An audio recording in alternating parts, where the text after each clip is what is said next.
سورہ شعراء کی آیت نمبر 214 سے لے کر 219 تک ذرا گھر پہ جا کے اس کو پھر پڑھیے گا، یہ شان رسالت سے متعلق ہے۔ سورہ شعراء میں وانذر عشیرتک الاقربین سے شروع ہوتی ہے کہ اپنے قرابت داروں کو ڈراؤ، جہاں سے دعوت ذو العشیرہ کا آغاز ہے۔ وانذر عشیرتک الاقربین، اپنے قرابت داروں کو ڈراؤ۔ حضور اللہ نے کہا تھا ڈراؤ، حضور نے پہلے کھلایا پھر ڈرایا۔ حضرت ابو طالب کیا اہتمام ہوا، اس کی تفصیل میں اس وقت نہیں جانا چاہتا ورنہ میں کہیں اور نکل جاؤں گا۔ تو حضرت ابو طالب کا اہتمام ہوتا رہا، انہوں نے کھانا کھایا، کھانا کھانے کے بعد پہلے دن حضور کی بات نہیں سنی، دوسرے دن بھی حضور کی بات نہیں سنی، تیسرے دن جب ابو لہب شور کرنے لگا تو ابو طالب علیہ السلام بلند ہو گئے، اور ابو طالب علیہ السلام نے کہا اسکت یا حمار، اے گدھے چپ ہو جا، بیٹھ جا۔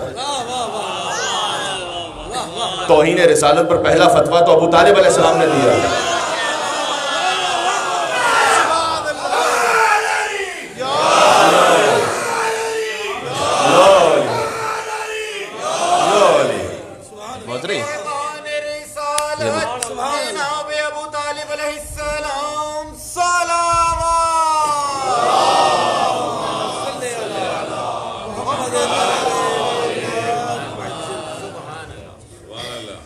آگے آیت جو ہے نا بہت اہم ہے۔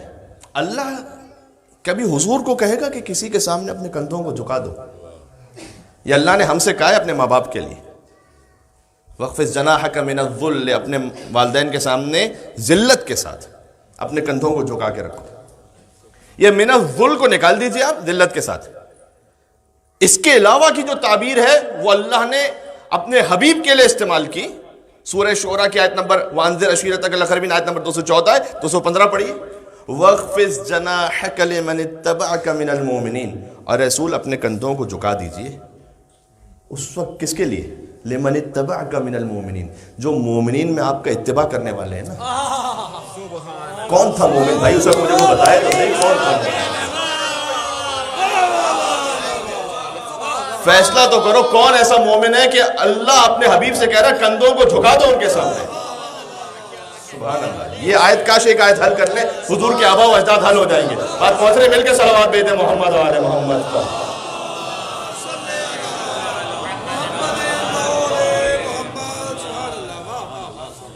وَخْفِضْ جَنَاحَكَ مِنَ الذُّلِّ نہیں ہے یہاں پر، اپنے کندھوں کو جھکا دیں۔ لِمَنِ اتَّبَعَكَ مِنَ الْمُؤْمِنِينَ، جو مومنین میں آپ کا اتباع کرنے والے ہیں اپنے کندھوں کو جھکا دیں۔ اس کے بعد آگے کہا کہ فَإِنْ عَصَوْكَ، اور اگر یہ جو مشرکین آپ کا عصیان کریں، فَقُلْ، تو ان سے کہہ دیں اِنِّي بَرِيءٌ مِّمَّا تَعْمَلُونَ، یہ جو تم بت پرستی کرتے ہو نا اس سے میں بیزار ہوں۔ وَتَوَكَّلْ عَلَى الْعَزِيزِ الرَّحِيمِ، مجھے ایک جملے تک پہنچانا ہے۔ وَتَوَكَّلْ، یہ آیتوں پر آیتیں پڑھ رہا ہوں۔ وَتَوَكَّلْ عَلَى الْعَزِيزِ الرَّحِيمِ، اور آپ توکل کریں خدائے عزیز اور مہربان پر، وہ آپ کی پشپنا ہے۔ آگے فرمایا الذی یراک حین تقوم، وہ خدائے عزیز اور مہربان وہ ہے جب آپ نماز کے عالم میں قیام کرتے ہیں تو آپ کو وہ دیکھ رہا ہوتا ہے۔ الذی یراک حین تقوم وتقلبک فی الساجدین، اور جب آپ ساجدین، کم سے کم 3 ہے یہاں پر، جب آپ سجدہ کرنے والوں کے ساتھ اٹھتے بیٹھتے ہیں تب بھی وہ آپ کو دیکھ رہا ہوتا ہے۔ جا کے دیکھیے گا، کسی بھی اہل سنت عالم کا ترجمہ دیکھ لیجئے گا جا کے، وَتَقَلُّبَكَ فِي السَّاجِدِينَ، اور یہ جو سجدہ کرنے والوں میں آپ اٹھتے بیٹھتے ہیں، یہ کون ہے ساجدین؟ مجھے بتائے تو صحیح کہ یہ کون ہے ساجدین میں سے، سوائے ابو طالب کے، اور سوائے حضرت خدیجہ کے، اور سوائے علی بن ابی طالب علیہ السلام کے۔ 3 ہو گئے یا نہیں؟ مل کے صلوات بھیجیں محمد و آل محمد پر۔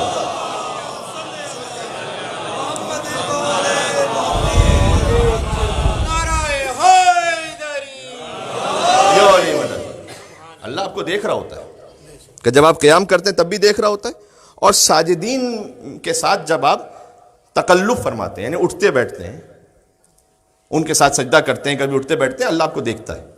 یہ اس کی ہو کہ ظاہری تفسیر ہے، اور ظاہری تفسیر بھی بڑی کمال کی ہے کہ کم سے کم 3 ساجدین کا وجود ضروری ہے اس وقت کہ جب دعوت ذو العشیرہ حضور کر رہے تھے۔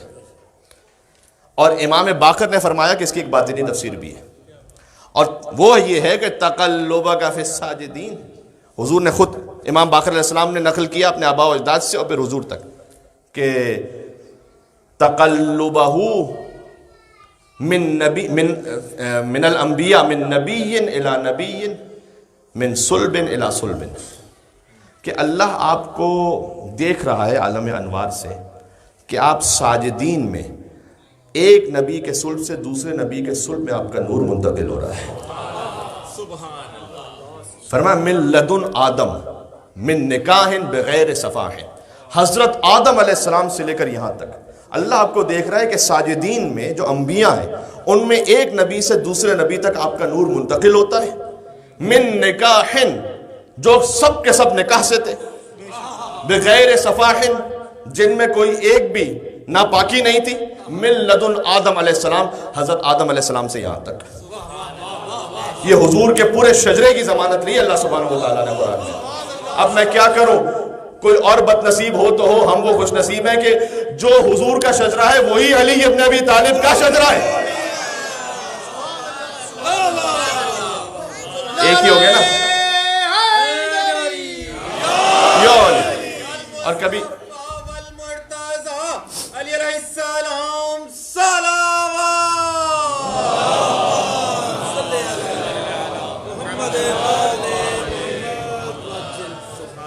یہ حضور کے پورے شجرے کی ضمانت دی اللہ نے سورہ شعراء میں. آیت ذہن میں رکھیے گا، 214 سے 219 تک جا کے اس کو ترجمہ پڑھیے گا. سورہ شعراء، ٹھیک ہے، شورا نہیں، سورہ شورا میں قل لا اسألکم علیہ اجرا الا المودۃ فی القربى. میں سورہ شعراء، شاعر کی جمع ہے، شعراء کی بات کر رہا ہوں. اب حضور کے آباء و اجداد پر اگر بات ہو تو کم سے کم 2 سے 3 مجالس چاہیے کہ حضور کے آباء و اجداد پہ پوری بات ہو سکے، کہ جو سلسلہ ملتا ہے حضرت اسماعیل اور حضرت ابراہیم تک، اور پھر حضرت ہود اور حضرت الیاس اور حضرت شیز اور حضرت صالح علیہ السلام تک، اور حضرت آدم علیہ السلام تک. یعنی حضرت اسماعیل کے زمانے میں مکہ آباد ہوا ہے. حضرت اسماعیل کے زمانے میں قبیلہ بنو جرہم آ گیا تھا مکہ میں رہنے کے لیے، کیونکہ جب وہاں پانی نکل آیا تو پرندے آئے، پرندوں کے ساتھ انسان آئے، انسان کے ساتھ بہت سارے قبیلے آئے، اور وہ مکہ آباد ہو گیا. اور کئی جنریشنز تک جو مکے کی سرداری تھی وہ حضرت اسماعیل کی نسل میں رہی ہے. لیکن کئی 100 سال بعد وہ سرداری چھن گئی. اس کے بھی واقعات ہیں کہ کیا ہوا وہ. اور حضرت اسماعیل کا جو خاندان تھا وہ مکے کے ایک عام خاندانوں کی طرح ہو گیا. یہاں تک یہ سلسلہ چلتے پہنچا حضرت قصی تک. قصی بن کلاب یہ حضور کے 5ویں جد ہیں، یعنی محمد ابن عبداللہ ابن عبد المطلب ابن ہاشم ابن عبد مناف ابن قصی ابن کلاب ابن کعب ابن مرہ. آگے کبھی سنا بھی چکا ہوں میرے خیال میں آپ کو یہ پورا شجرہ، اور پھر کبھی اور انشاءاللہ عرض کروں گا. یہاں سے حضرت آدم تک بات پہنچ رہی ہے. حضرت قصی نے اس سرداری کو واپس لیا تھا، اور 4 عہدے کم سے کم ایسے تھے جو بہت اہم تھے مکہ میں، جو حضرت اسماعیل کے خاندان میں رہے تھے، جو چھن گئے تھے. حضرت قصی انہیں واپس لے کر آئے. ایک تو یہ کہ مکہ میں خانہ کعبہ کا کلید بردار ہونا، چابی جو ہے خانہ کعبہ کی وہ حضرت قصی کے پاس واپس آئی. مکہ میں حاجیوں کی میزبانی کرنا، دوسرا ان کے لیے پانی کا اہتمام کرنا، اور مکے والوں کا علم، جو علم تھا وہ حضرت قصی کے خاندان میں تھا. یعنی اگر مکہ والے کہیں لڑنے کے لیے جاتے تھے تو حضرت قصی کا یہ علم لے کر جاتے تھے. یہ اس بات کی نشانی ہوتی تھی کہ ہم مکہ والے ہیں. یعنی علمداری اس خاندان میں بہت پہلے سے چلی آ رہی ہے. ابو الفضل عباس اسلام تو ان کے آخری جانشین ہے جو علمدار کے طور پر معروف ہوئے، ورنہ حضرت قصی سے علمداری ہے. تو حضرت قصی، یہ 4 فضیلتیں ہو گئیں. اور حضرت قصی نے بہت سارے اور بھی کام کیے تھے کہ مکہ کو باقاعدہ شہر بنایا، کیونکہ آبادیاں بکھری ہوئی تھی. ارے کچھ حسد کی وجہ سے، کچھ دشمنی کی وجہ سے مکہ میں رہتے تھے لیکن اطراف میں باقاعدہ منظم اس میں نہیں رہتے تھے پلاننگ کے ساتھ. وہ پہلا شہر شاید کہ پہلی مرتبہ مکہ جو پلاننگ کے ساتھ آباد، حضرت قصی نے آباد کیا کہ کعبے کے اطراف میں ترتیب سے آبادیاں بناؤ. سب سے پہلے اپنا خاندان لے کر آئے، پھر سارے قبیلوں کو بلایا، آہستہ آہستہ پھر باقاعدہ پلاننگ سے وہ شہر آباد ہوا. وہاں پر دار الندوہ بنایا، یعنی ڈیبیٹ کرنے کا مقام، جسے آج پارلیمنٹ آپ کہہ سکتے ہیں. اس کا پہلا تصور بھی حضرت قصی نے دیا ہے ہجر اسماعیل سے پہلے اس طرف. تو وہاں پر وہ مقام ہوتا تھا. وہ کہتے تھے کہ بھائی سارے قبیلے الگ الگ کیوں ڈسکس کرتے ہیں اپنے معاملات کو، ایک جگہ آ جائے سب مل کے ایک جگہ بات کرتے ہیں. دار الندوہ. حضرت قصی کی پیشانی اتھر پر اب بہت غور کیجیے گا، نور نبوت اور نور امامت تھا. یہ ایک ہی نور تھا کہ جو حضرت عبد المطلب تک چلتا رہا ہے، پھر تقسیم ہوا ہے ابو طالب میں اور عبداللہ میں. یہ بات جانتے ہیں. حضرت قصی نے جب ان کے ہاں ولادتیں ہوئیں تو حضرت عبد مناف کی ولادت ہوئی، حضرت عبد مناف کی پیشانی پر انہوں نے وہ نور محسوس کیا، لہٰذا اپنی وفات کے وقت عبد مناف کو بلایا. عبد مناف، ابھی بہت سارے نام آ جائیں، کنفیوژنگ تو نہیں ہو رہا انشاءاللہ. محمد ابن عبداللہ ابن عبد المطلب ابن ہاشم ابن عبد مناف. میں یہاں گیا، حضرت عبد مناف کو بلایا، وصیتیں کی، جو سرداری تھی وہ منتقل کی. ایک صندوق منتقل کیا جس میں حضرت آدم سے حضرت عیسیٰ تک تمام انبیاء کے تبرکات تھے. حضور کے جو اجداد ہیں ہم انہیں وصی مانتے ہیں، حضرت اسماعیل کا وصی. بات واضح ہو رہی ہے؟ تو تمام تبرکات منتقل کیے اور کہا کہ میں وصیت کر رہا ہوں آپ کو کہ عرب کے شریف ترین خاندان میں شریف النفس ترین خاتون سے ازدواج کیجیے گا، اس لیے کہ آپ کی پیشانی پر میں نور دیکھ رہا ہوں. حضرت عبد مناف نے، اب اس کی بھی تفصیل ہے، حضرت عبد مناف نے اس وصیت پر عمل کیا. حضرت ہاشم کی ولادت ہوئی. قصی کو قریش بھی کہا جاتا ہے، یہ جو قریش کا قبیلہ ہے، تو حضرت قریش کا مطلب ہے کہ بکھری ہوئی چیزوں کو جمع کرنا. چونکہ حضرت قصی نے ان بکھری ہوئی چیزوں کو جمع کیا تھا، لہذا ان کا لقب ہو گیا قریش. ان سے پہلے کسی کو قریش نہیں کہا گیا تھا. بات چل رہے میرے ساتھ؟ آپ بات واضح. قصی کے ہاں ولادت ہوئی عبد مناف کی. عبد مناف کے ہاں ولادت ہوئی حضرت عمر کی، جن کا نام بعد میں ہاشم ہوا. حضرت عمر کی ولادت بعد میں ان کا نام ہاشم ہوا، پہلے عمر نام ہے ان کا. اور عبد مناف کے ہاں 4 بیٹے تھے، جن میں سے 2 بیٹے جڑواں تھے، جن میں سے ایک کے پیر کا تلوا دوسرے کی پیشانی پر لگا ہوا تھا. ایک ہے حضرت عمر جو بعد میں ہاشم ہوئے، ان کے پیر کا تلوا لگا ہوا تھا عبد الشمس کی پیشانی پر. اب یہ کوئی آپریشن تو ہو نہیں سکتا وہاں پر، تلوار سے جدا کیا گیا. تلوار سے جب جدا کیا گیا تو بہت خون بہا. تو وہ عرب کاہن جو بہت ماہر تھے اپنے کام میں، جو ہم تصور بھی نہیں کر سکتے، انہوں نے کہا کہ یہ 2 بھائی تو ہیں لیکن ان کے درمیان تلوار چلی ہے شروع سے اور خون بہا ہے. اب ان کی نسلوں میں یہ دشمنی رہے گی اور خون بہتا رہے گا. عمر جو ہاشم ہے، اچھا یہ سن لیجئے کہ عمر ہاشم کیسے ہوئے. وہاں سے بنی ہاشم، تو بنی ہاشم بنی امیہ کا معاملہ آپ کے سامنے ہے نا تاریخ میں. ہاشم ان کا لقب ہوا ہے سخاوت کی وجہ سے. یہ جتنے جو سادات ہیں نا، یہ میں انہیں خاص طور پر کہنا چاہ رہا ہوں کہ جو سخاوت اور فیاضی ہے یہ آپ کے خاندان میں رسول اللہ سے نہیں، حضرت ہاشم اور ان سے پہلے سے چلی ہوئی ہے. حضرت ہاشم کا مطلب پتہ کیا ہے؟ مکہ میں شدید قحط پڑا تھا، شدید قحط، کھانے پینے کو نہیں تھا لوگوں کے پاس. ان کے پاس قیمتی ترین جانور تھے، انہوں نے بھجوائے شام، وہاں فروخت کیے جانور. وہاں سے کچھ جو ان کے پاس اونٹ تھے ان پر غلہ اور کھانے پینے کا سامان وہ لے کر ان کا پورا قافلہ پہنچا مکہ. انہوں نے فقط آٹا تقسیم نہیں کیا تھا، اس سے روٹیاں بنوائیں، سالن بنوایا، اور سالن میں روٹیاں توڑ توڑ کر ڈالی. روٹیاں توڑ توڑ کر اس طرح سے ڈالنے والے کو کہتے ہیں ہاشم. چونکہ انہوں نے اتنی روٹیاں کھلائیں کہ جب تک قحط ختم نہیں ہو گیا سارا مکہ حضرت ہاشم کے دسترخوان پر سیراب ہوتا تھا. ابھی کتنے واقعات تو میں نے چھوڑ دی، میں نے کہا نا یہ تو 2-3 مجلسوں کا موضوع ہے، تو میں 15 منٹ میں آپ کے سامنے جو پیش کر رہا ہوں. حضرت ہاشم فقط یہ کام نہیں تھا ان کا. ایک تو یہ کہ روٹیاں توڑ توڑ کے کھلائیں، دوسرا یہ کہ مکہ میں پانی کا بہت بڑا مسئلہ تھا. وہ زمزم جو ہے نا وہ بند کر دیا تھا حضرت اسماعیل سے. جب وہاں سرداری جنی تھی نا تو ان کے قبیلے نے کہ کہیں یہ زمزم غیروں کے ہاتھ میں نہ لگ جائے اور اس سے سوء استفادہ نہ کریں، زمزم کو بند کر دیا تھا انہوں نے. تو زمزم کا پتہ نہیں تھا اس وقت لوگوں کو. بات واضح ہو رہی ہے؟ زمزم کو بند کر دیا تھا، تلواریں ڈال کر، ڈھال ڈال کر. ایران کے بادشاہ نے سونے کے 2 ہرن بھجوائے تھے، اس کو اس نے زمزم پہ کور کر دیا تھا اوپر. وہ زمزم کیسے ہوا وہ پھر کبھی انشاءاللہ شاید اگلے شبے جمعہ ہی سنا دیں پھر انشاءاللہ. لیکن پانی کا بڑا مسئلہ تھا. حضرت ہاشم نے ایک کام کیا تھا کہ اونٹ کی کھال سے بڑے بڑے آج کے زمانے کا جو حوض اور ٹینک کا تصور ہے نا، کھالوں کو جوڑ جوڑ کر بڑے بڑے حوض بنائے اور وہ رکھ دیے تھے خانہ کعبہ کے سامنے. اور جب بارش ہوتی تھی تو وہ حوض بھر جاتے تھے. اور جتنے حاجی آتے تھے وہ اس سے سیراب ہوتے تھے. واہ واہ واہ واہ.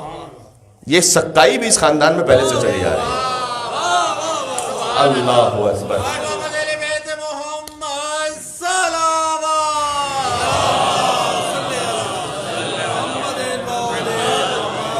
موویبل ٹینکس تھے. جب حاجی جاتے تھے مینا اور عرفہ تو یہ ٹینکس شفٹ ہوتے تھے تاکہ وہاں ان کے پانی کا اہتمام ہو سکے. حضرت ہاشم نے، ان کے والد نے، عبد مناف، انہوں نے وصیت کی تھی کہ عرب کے شریف ترین خاندان میں شادی کرنا. لہذا شادیاں کی، 8 اولادیں ہوئیں. انہی 8 میں سے ایک تھے اسد، جن کی بیٹی تھی فاطمہ جو ماں تھی امیر المومنین کی. بات سمجھ میں آ رہی ہے؟ فاطمہ بنت اسد بنت ہاشم، ٹھیک ہے.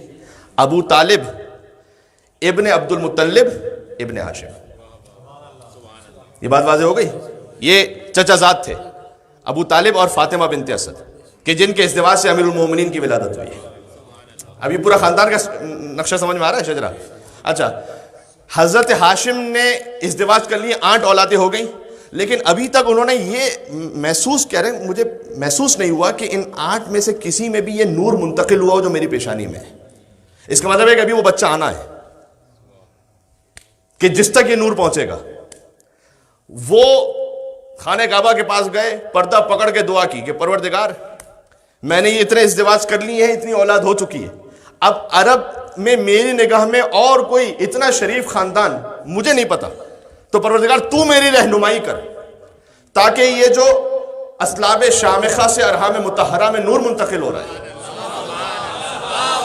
یار آج شب جمعہ زیارت وارثہ کا یہی تو لفظ ہے یار. بات پہنچ رہی ہے؟ یہ اس پہ میری رہنمائی ہو سکے. وہاں پر سو گئے. عالم خواب میں اللہ سبحانہ و تعالیٰ کی گویا غیب سے آواز آئی کہ آپ کو مکہ میں یہ نہیں ملے گا، مدینہ تشریف لے جائیے. لیکن آج مکہ اور مدینہ جانا وہ 4 گھنٹے کا فاصلہ، کوئی مسئلہ نہیں ہے. اس زمانے میں مکہ اور مدینہ، آج سے میں 1600-1700 سال پہلے کی بات کر رہا ہوں، اس وقت جو ہے وہ 2 الگ الگ دنیا تصور ہوتی تھی، کوئی ایک دنیا نہیں تھی. تو ان کا مدینہ تشریف لے جائیے. وہاں پر مدینہ کے ایک بہت بڑا قبیلہ، اس کا سردار ہے عمر، اس کی بیٹی ہے سلمہ، ان سے شادی کی تھی. اور ہاشم اپنے کاروان کو لے کر پہنچے مدینہ. حضرت ہاشم کے لیے قیصر روم کی بیٹی کا رشتہ آیا تھا، بڑے بڑے رشتے آئے تھے ان کے لیے، انہوں نے سب ٹھکرا دیے تھے. اور پھر وہاں پر پہنچے، اور جب مدینہ کے سردار کے گھر پہنچے تو ظاہر ہے اس نے بڑے عالی شان طریقے سے استقبال فرمایا. اور انہوں نے جب اپنا مدعا پیش کیا تو کہا کہ میری بیٹی گئی ہوئی ہے، ایک قافلہ تجارت آتا ہے کنیقہ کے مقام پر جو مدینہ کے اطراف میں، وہاں پر یہودیوں کا محلہ ہے. اور لیکن چونکہ اس وقت یہودی اور اس طرح کے مسلمانوں کو تصور تو تھا نہیں، آپس میں سب ایک ساتھ ہی رہتے تھے، وہاں تشریف لے جائیے. میں یہ جملہ اس لیے کہنا چاہ رہا ہوں کہ آپ کو یہ پتہ چل سکے کہ ایک تو وہ بنی امیہ کی دشمنی، یہودیوں کی دشمنی کہاں سے شروع ہوئی رسول اللہ سے؟ وہ شروع ہوئی حضرت ہاشم سے.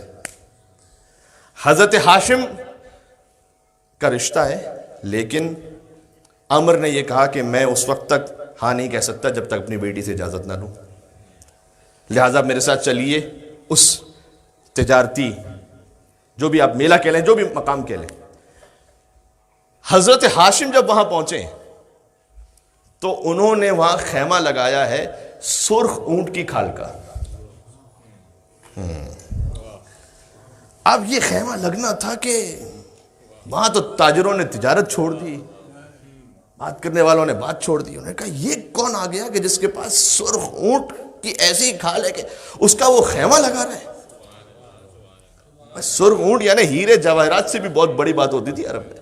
سرخ اونٹ کا خیمہ، اتنی کھال ہے سرخ اونٹ کی، یہ کون ہے؟ اور جیسے یہودیوں نے دیکھا تو انہیں اپنی پچھلی کتابوں میں معلوم تھا اور ان کے سابقہ علماء نے بتا دیا تھا کہ وہ نور ہوگا.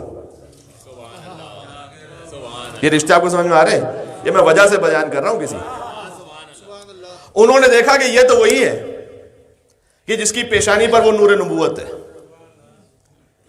اس کے بعد باقاعدہ ایک بہت بڑی سازش ہوئی کہ حضرت ہاشم کو وہی قتل کیا جائے، جو کہ ناکام ہوئی.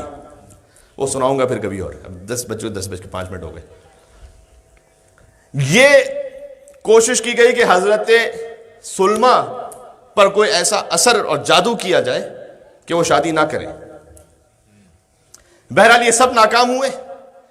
حضرت ہاشم کا ازدواج ہوا، جن سے ولادت ہوئی حضرت عبد المطلب. تو بعد میں نام رکھا گیا ہے، شیبۃ الحمد نام رکھا گیا تھا، کیونکہ جب یہ ان کی ولادت ہوئی تھی عبد المطلب کی تو ان کے بال کچھ سیاہ تھے، جو بزرگی سفید تھے کچھ، تو بزرگی کی جو علامت ہوتی ہے تو شیبۃ الحمد، یعنی عربوں کا ایک بزرگ، حالانکہ بچے تھے.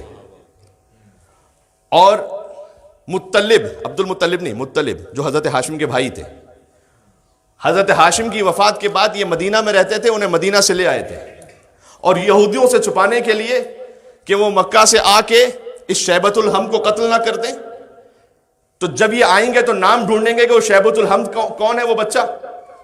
تو انہوں نے جب مکہ میں داخل ہو رہے تھے تو انہوں نے کہا کہ میرا غلام ہے، یہ میرا غلام ہے. تو نام پڑ گیا عبد المطلب، مطلب کا غلام.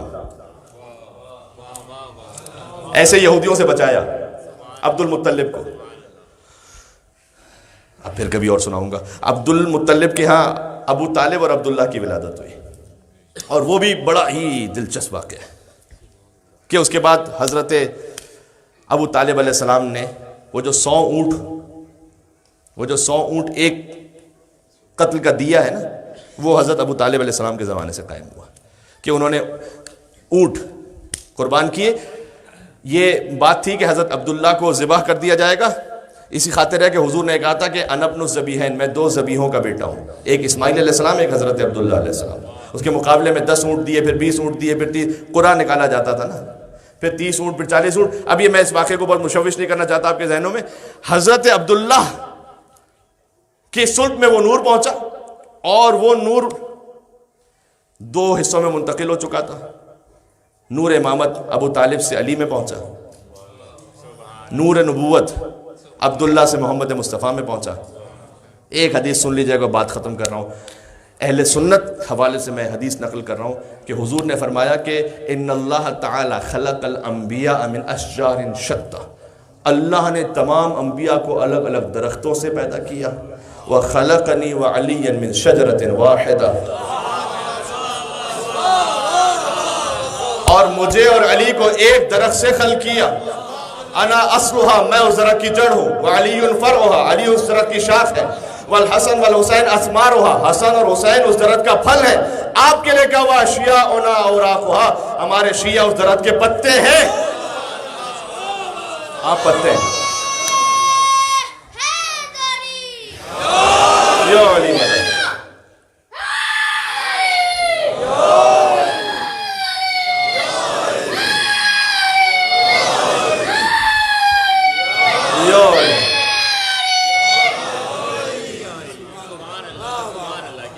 ہمارے شیعہ اس درخت کے پتے ہیں. دور سے درخت کو دیکھیں، جڑ کو دیکھتے ہیں، پتوں کو دیکھتے ہیں. اگر پتے کمزور ہوں تو درخت کے بارے میں کیا رائے رکھتے ہیں؟ بھائی امام صادق نے اسی لیے فرمایا کونوا لنا زینا ولا تکونوا علینا شینا، اے ہمارے شیعوں ہمارے لیے باعث زینت بننا، باعث شرم و حیا نہ بننا، اس لیے کہ لوگ ہمیں نہیں دیکھیں گے، لوگ تمہیں دیکھیں گے. امام نے تو آپ درخت کو دیکھیں گے، پتوں کو دیکھیں گے، درخت کا فیصلہ کریں گے. لہذا اس بات کو یاد رکھیے، انی بعثت لاتمم مکارم الاخلاق، کہ میں بھیجا اس لیے گیا ہوں کہ اخلاق کو پورا کروں. اخلاق اللہ نے بلٹ ان رکھے ہم اور آپ کے اندر، اس کو پائے تکمیل تک لے جاؤں. یہ اللہ کے رسول کو اس لیے بھیجا گیا. اخلاق کا مطلب کیا ہے؟ جھوٹ بولنا یہ برا ہے. یہ ہر مذہب میں بلکہ لا مذہب والے کے نزدیک بھی برا ہے. یہ اخلاق وہ بلٹن ہے جو فطرت میں اللہ نے رکھا ہے. اس اخلاق کی تکمیل کیا ہے؟ جب اپنا فائدہ ہو تب بھی جھوٹ نہ بولو. اس اخلاق کی تکمیل یہ ہے. رسول اللہ نے اس کو اس لیے بھیجا گیا. اب کسی کو اچھا لگے برا لگے، یوں فرمایا کہ اللہ نے مجھے بھیجا اس کام کے لیے کہ بتوں کو توڑ دوں اور جتنے بھی میوزیکل انسٹرومنٹس ہیں ان کو ختم کر دوں.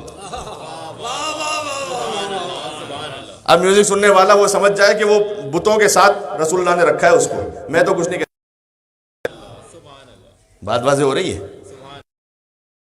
ہے ہم سمجھ ہوتے ہیں یہ 5 منٹ کا 10 منٹ کا مطلب کیا فرق پڑتا ہے. البتہ یہ کہ کچھ حلال بھی اس میں سے ہیں, کچھ حرام بھی ہیں, اس کی ڈیٹیل شرعی و فقہی مسائل میں اپنے مقام پر ہے, لیکن یہ یوزولی ہمارے ہاں پر رائج ہو چکا ہے.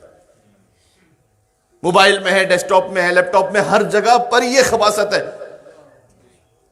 کہ حدیث میں آیا ہے کہ اس طرح سے کہ جیسے اگر ایک زرخیز زمین پر بارش ہو جائے تو وہاں سے کوئی نہ کوئی سبزہ تو نکل آتا ہے. کہ میوزک اتنا خطرناک ہے کہ اگر مومن کے دل میں آ جائے تو یقیناً اس سے نفاق نکلتا ہے. حدیث میں یہ, اس لیے اپنے بچوں کو بچائیے. یہ بعثت رسول کا مقصد ہے. ہمارے مطلب اگر میوزک پہ میں تقریر کروں تو لوگ کہیں گے مولانا صاحب کتنے چھوٹے موضوع پہ آپ بات کر رہے ہیں, تو بڑے. رسول اللہ نے کہا میری آمد کا مقصد یہ ہے کہ میں بتوں کو توڑ دوں, میوزیکل انسٹرومنٹس کو ختم کر دوں.